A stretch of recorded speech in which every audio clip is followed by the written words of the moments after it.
nga pala ako ng mga photos namin for together and vacation for Philippines.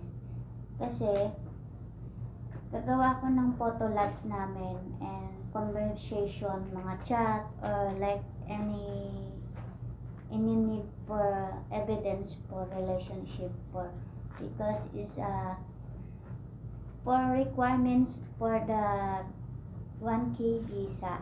Kaya kailangan kong i-print lahat ng mga photos namin for ebidensya para na nagkita na kami ng aking jowa at nagbakasyon na kami sa Pilipinas. Kaya gagawa ako ng photo lab.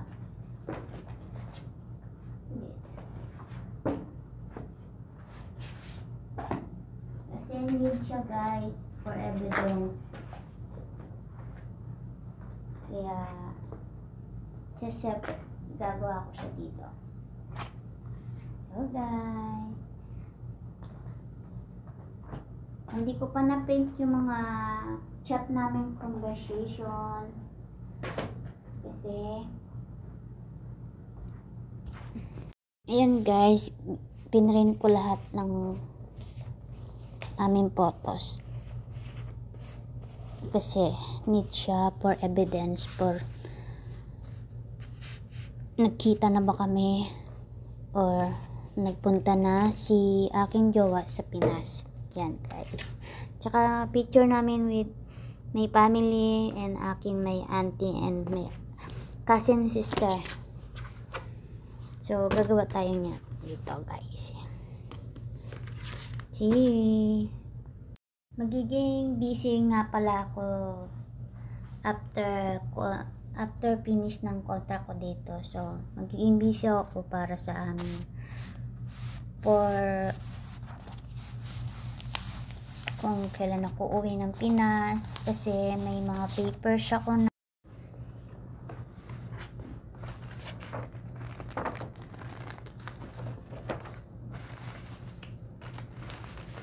ko pa siya susulatan pero i-ano ko muna siya.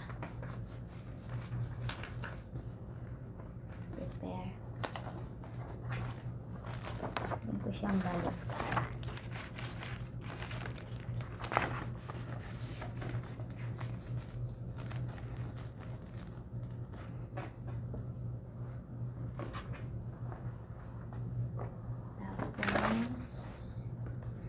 Nung nag-Thailand kami.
Sumunod ng birthday and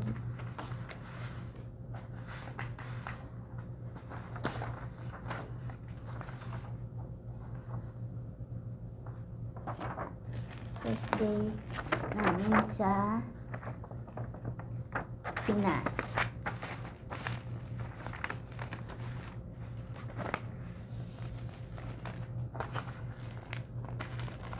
Nakasama ang aking cousin. It's really cousin.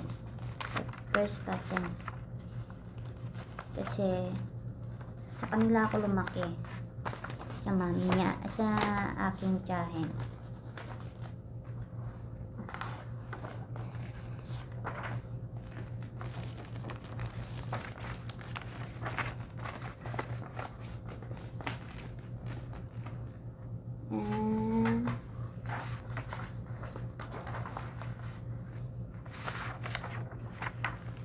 nagpunta kami ng Boracay.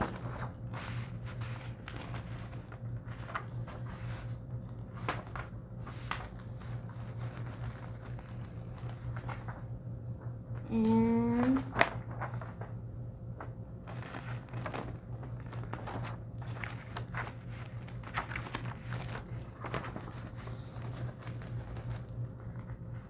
bali, sinunod-sunod ko lang kung saan kami napunta nung nasa Pinas. So, kasi yung iba namin pinuntahan, wala kaming cellphone. Kasi, alam niyo po ba yun? Yung nagbakasyon ka, pero, ang malas, kasi, bagyo, di ka makagala. So, kaya yan. And lalagay ko yung picture namin.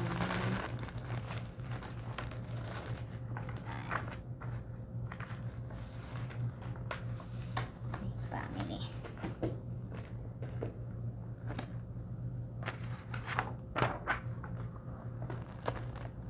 Lahat pa yan lahat guys. Hindi pa napaprint kasi kailangan ko pang i-edit yung iba namin picture para hindi na siya ganun karami mailaano.